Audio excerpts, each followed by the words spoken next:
Miyo moro manotwe e jela yo Embu kuom thuolo mar higni 25 owe thuolo, kata kamano en kod lit bang' anyuola mare kwede bang' duogo pacho.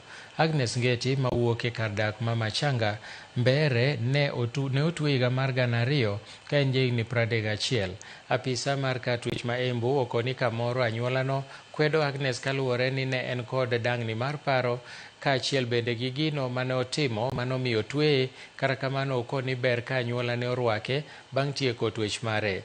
Apisa ni okoni kum ma twech rieyo ji mathoth, kendo bang' wuok e twech owinjore rwakgi kendo migi tije manyalo gero ngimagi kendo keto negi chiemo e mesa.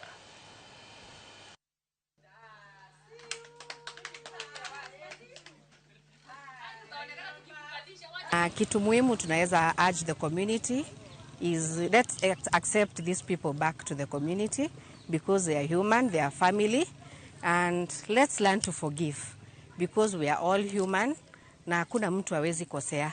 So we would urge the community to kindly accept our clients back home. Nimekaa jela miaka 25.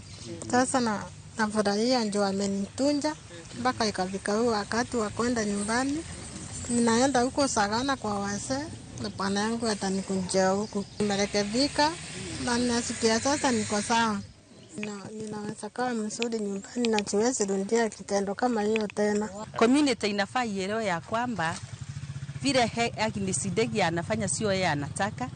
Ako mgonjwa, ako na shinda ya mental illness na ni shinda mingi ziko na watu wengi hata huko nje. So wakaweze kumkubali, wakamu-understand na wakamsaidie. Erokamano nyakaramogi ma en Ramogi TV, to magi gin weche manyien mag migago. Wadhi e yweyo mokwongo ka waduogo.